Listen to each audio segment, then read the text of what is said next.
Hello guys, welcome to Smiles and Cries, the film review channel. Don't forget to like and share the video and subscribe to my channel.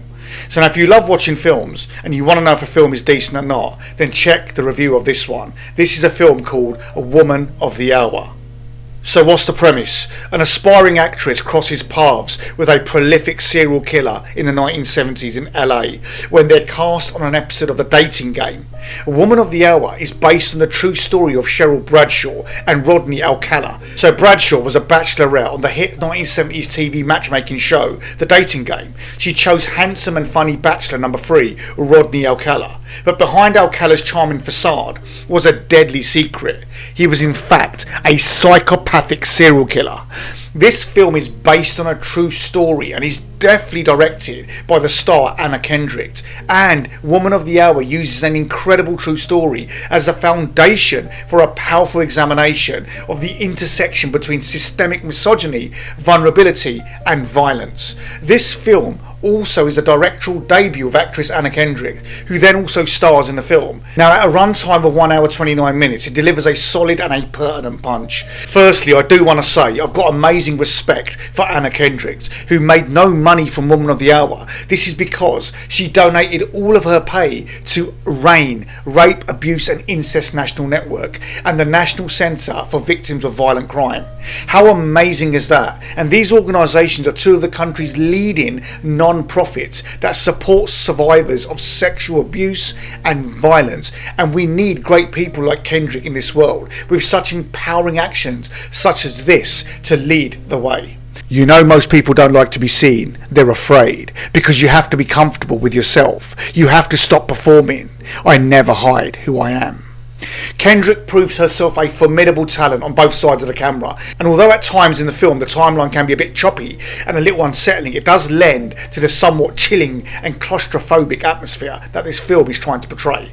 Now overall though, Kendrick handles the non-linear structure deftly, and it does work. The film highlights the misogynistic and sexist dynamic that women face daily and takes the audience down a dark and murky path throughout. She blends moods with her sense of pacing to build suspense, and has the skills as demonstrated here with the optics in that she has a visual eye for what to put in frame and what to leave out. Kendrick not only taps into the treacherous sexism that seemed to have been hardwired into the entertainment industry and the wider culture of the time, but she also produces a claustrophobic chamber piece that Woman of the Hour is, and an exemplification of how the true crime thrillers can be both gripping and socially conscious. The film is vividly tense in the horror it displays. This taut thriller uses the prism of a popular 1970s dating show, the vulnerabilities of a world without the comfort blanket of CCTV, monitoring, and with a remorseless serial killer to offer up a frightening critique of the times. Now it was Kendrick's knack for capturing period detail that serves for a highly watchable film, and one that does not disappoint. Woman of the Hour is a triumph of suspense and masterful storytelling. It really is a sublimely told story that just shows how screwed up the world could be when these crimes were being committed by Alcala, and how much this still resonates and permeates even today. A Woman of the Hour is both entertaining, captivating and profound, and is a solid masterclass in subversion that stands aloft as one of the finest films of the year.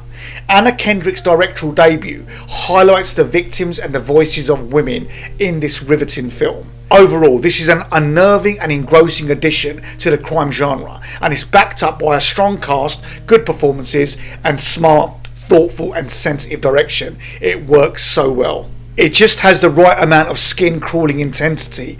This is a chilling exploration of the intersection of violence and misogyny, and with the close-ups, the framing and the subtle changes of focus all going on to enhance the constant psychological tension that the characters feel.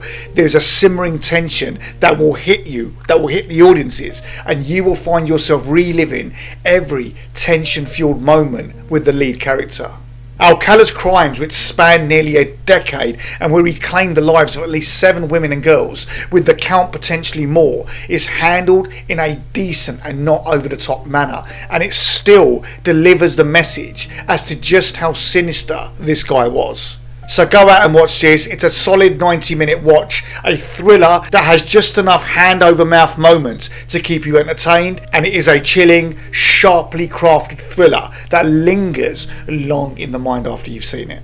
Guys, thanks for watching. Don't forget to like and share the video and subscribe to my channel. I'm off to get a cup of tea. I'll see you back later. Cheers.